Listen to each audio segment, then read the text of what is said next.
unruptured intracranial aneurysm. Okay. This time he's going to take it from another angle, which I think it's the imaging view. So it's going to be more interesting for me. Go ahead. Okay. Thank you, Fawaz, and thank you again for the MENASO to give us this opportunity to discuss this unusual topic. It's an offbeat of stroke and ischemic strokes, and we're really thankful for this opportunity. I have a few disclosures that are not related to this talk. I always start my talks by honoring my mentors because there are two things that we ought to learn from history: that we are in ourselves not superior to our fathers, and other that we are shamefully and monstrously inferior to them if we don't advance beyond them. So again, this is kind of an obligatory introduction. The management of unruptured aneurysms remain controversial. They're rather common. They're 2% of the population, but we have to always keep in mind that the one month case mortality of subarachnoid hemorrhage reaches 30 to 50%. So we're not talking about a trivial disease. What is the population, our population, prevalence of aneurysms in general? The subarachnoid hemorrhage was reported in the international studies to be 6 to 10% of all strokes. In the kingdom, there's a study that was done by Professor Ammar and Dr. Saad Al-Rajah from then called King Faisal University in the 90s, that the subarachnoid hemorrhage incidence is low as 1 to 2%. And I think this is underreporting. We still have to work on the incidence by national registries and such. So that is work to be done. But the story starts from here. This is a person. This is not a patient yet. We are used to the grayscale. We can put color onto the 3D models of the vessels. But if we look at the shear wall stress and the flow dynamics, you can see a completely different story. So this person, and I choose the word person carefully, there is no aneurysm in this one, yet we see different shear wall stress on the right-hand lower image, where you see a lot of red. We're indicating a lot of shear wall stress, and that's in a bifurcation, and in the posterior circulation in the P1 and the basilar tip. While the green or the blue is low stress, and these are segments that are not perceived to be forming an aneurysm anywhere in the near future. So is it pure mechanics that the pounding on the wall does this? Or is it environmental factors, is it genetic factors, or is it a combination of both? And you can see here there's a lot of factors, tumor necrosis factor, IL-1 and IL-6 and selectin, and all these things that we hear in inflammatory pathways. They're applicable in the wall of the aneurysm, and it tells you that it's a war zone where the aneurysms are forming. And so here, the story is that the wall gets thinner and the muscular layer gets weaker with time. And if you add more risk factors, so someone who has the genetic constituent to have this derangement, and they add to themselves smoking or consumption of alcohol or drug abuse, then it becomes a more accelerated process. And there is a point in time when these processes get self-perpetuating, and they just continue, and the aneurysms will keep growing even if the patient corrects themselves. So what are the factors that lead to such self-propagation? Is some of them are genetics, like the derangement in the endothelial nitrous oxide synthase, and these are like graded mutations. So if the person has one allele mutated, they're low risk. If they have 4 alleles mutated, they are high risk. And remember, we're talking about a killer hemorrhage. 50% of patients will die in the first month, and 50% of those who survive cannot take care of themselves. So we are fortunate that in the last couple of decades, there is an advancement in the diagnosis and higher pickup rate from different non-invasive modalities. And the latest addition is the wall imaging and the inflammatory processes being detected in such aneurysms, regardless of the size. This issue of statistics were actually laminated in my pocket when I was a fellow, but now we know that we moved beyond this significantly. And again, people talk about conservative approach in those less than 60 years and aneurysms that are less than 7 or 10, depending on what you choose, and you can follow them with annual imaging. Again, here we will talk about the microsurgical clipping versus endovascular treatment. I'm not going to dwell much on that. Dr. Turki is going to talk about this, but microsurgical clipping has higher than 90% obliteration rate with the morbidity and mortality profile, as you can see, but worse in older patients and larger aneurysms. When we look at endovascular therapy, unlike the perceived notion that endovascular therapy does not achieve as good as surgical clipping, now it's paralleling it with the advances in the material technology and durability of the material that we have, with a morbidity or mortality profile that is more or less similar to aneurysms, to clipping of aneurysms, and the worst candidate of posterior circulation and larger aneurysms. So the first thing that we have to keep in mind is we keep it simple. If you can do it with one item, you can do it with one item. If it's less invasive, you do it less invasive. And that's coming from me as a surgeon. I will go for coiling first strategy if the patient is a candidate for it. And again, we're moving against a target that before the acceptable morbidity of the procedures was 8%, but now the acceptable morbidity, the consent rate should not exceed 4.5% for simple procedures, not the complicated ones where you use different modalities of treatment. Again, this is going to show the same image that Dr. Faisal showed, where there is an increased number of pickup in aneurysms, unruptured aneurysms across the years. And here again, we're kind of looking at the same paradigm where the variability exists in every aspect of the formation of the aneurysm, the formation, the growth, and the secondary changes and the rupture. So to put some aspect into this is the flow dynamics. And here you can see that the aneurysm on the top has within it blue signal. But when you look at the aneurysm at the bottom, it has a lot of red in it. So that is something that gives you the indication that there is a lot of pressure waves inside the aneurysm that can justify the understanding that this aneurysm might rupture and might bleed and might form a bleb and all these things. So here again, it's not size that is the matter. And you can see that irregular shape aneurysms uniformly have high shear wall and have high flow pressure within them. And this is a better illustration of the shear wall stress net. And you can see in the top right one, this is a large aneurysm, uniform in shape more or less, but it has a lot of shear wall stress at the neck, while the one at the bottom, and I just skip out of here just to use the arrow. So this one is similar to size to this one, and you can see this is all blue, so it's all cool and calm and collected, while this one is going crazy with all the red. Here is something that we can understand, that the bleb has a lot of pressure in it, so that's why it's a good rupture point to predict. And you can see this is a large aneurysm. The vessels are very small, and you can see that the pressure is really at the dome of the aneurysm. Now we move to another thing that is being picked up in the literature, which is the role of genetics in predicting this. And this is work that we are doing in our university, where we look at microRNAs and use them as predicting factors for rupture or unruptured situation.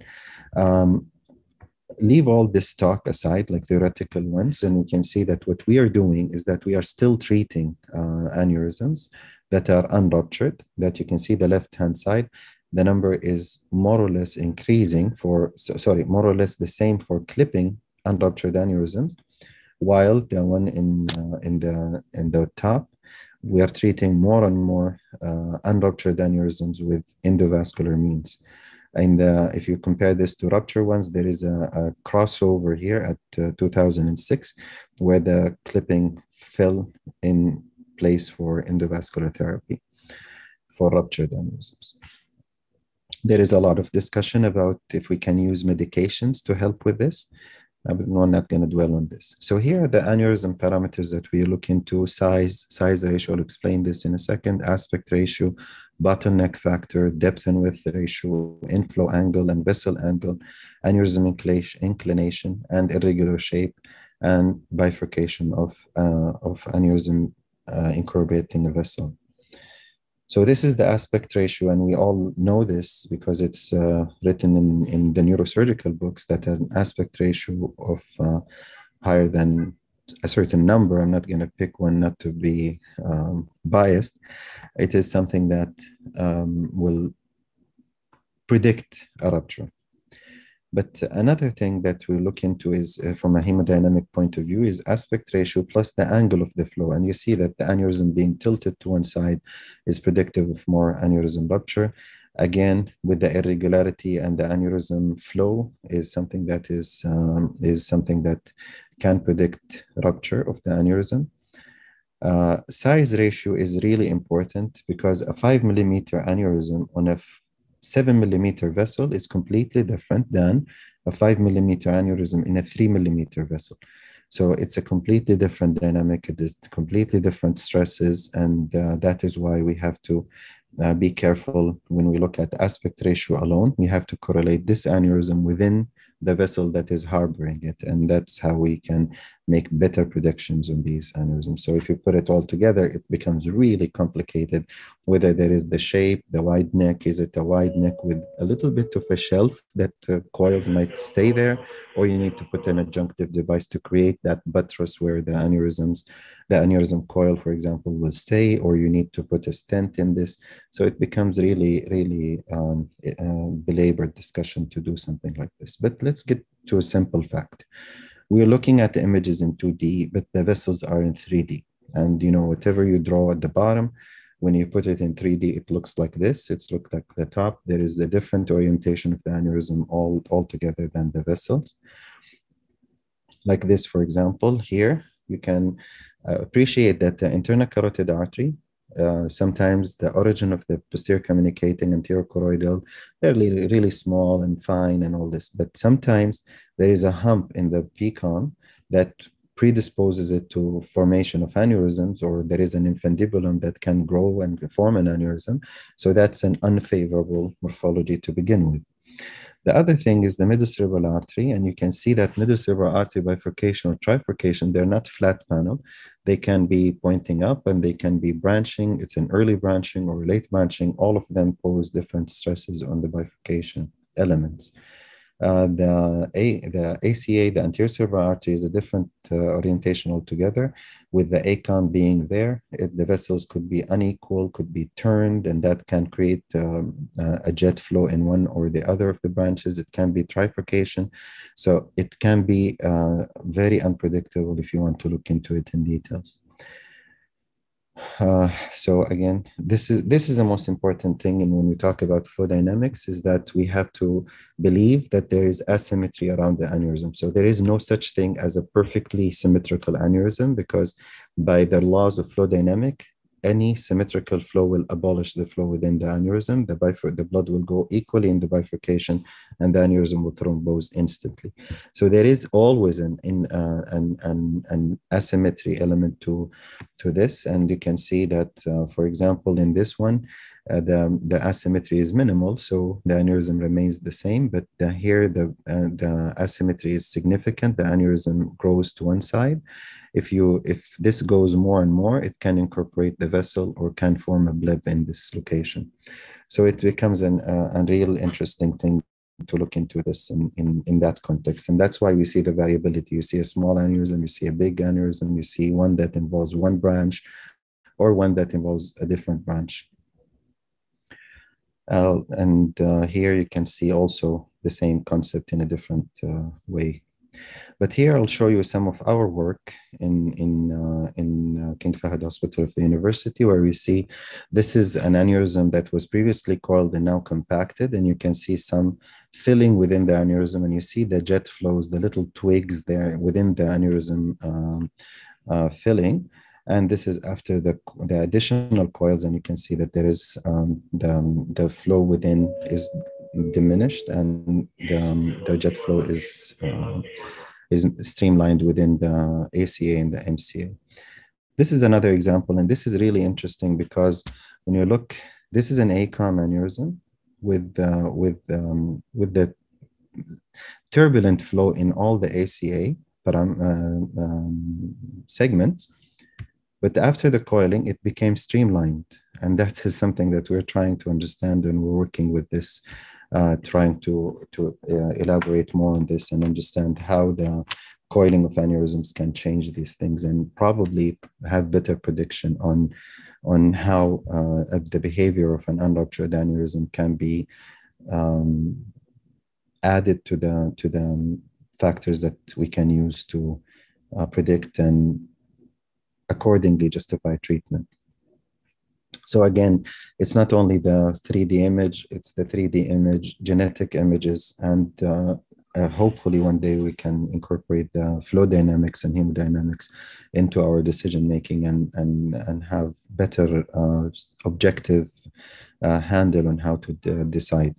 One thing that is really important when we are counseling these patients is to inform them about the risks objectively, pick a scale, pick an imaging modality that you can follow longitudinally, and correct any modifiable risk factor, engage in multidisciplinary approach, consider enrollment in trials, because that is how we can grow our collective understanding, and screen only if indicated. And please avoid emotional manipulation, the words like you have a ticking time bomb in your head.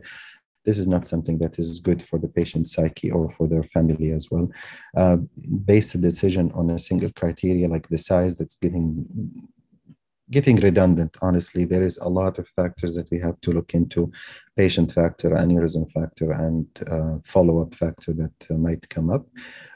Never encourage patients to restrict their lifestyle. They have to live, they have to work, they have to be productive to society, and we help them as much as we can to achieve that. And don't screen liberally, because we're going to pick more patients than necessary and maybe create more problems for them and for ourselves.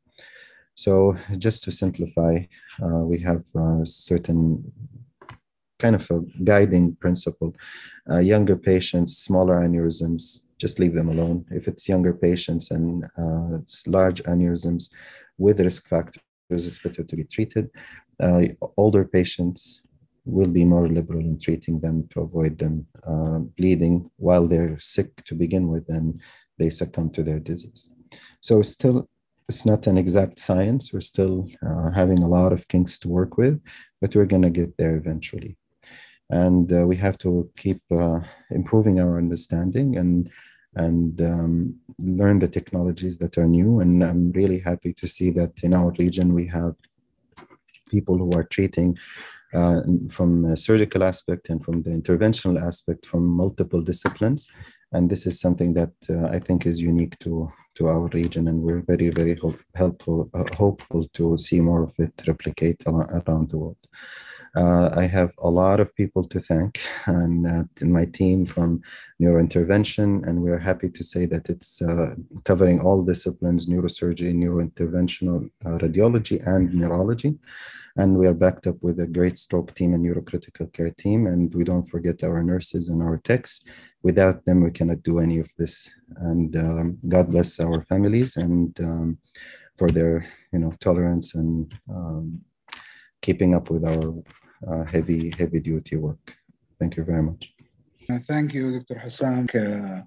Actually, it is very, sometimes when you give this nice, well-illustrated talk, sometimes it's very clear for you, but sometimes it's confusing us more. But we'll leave the question at the end, and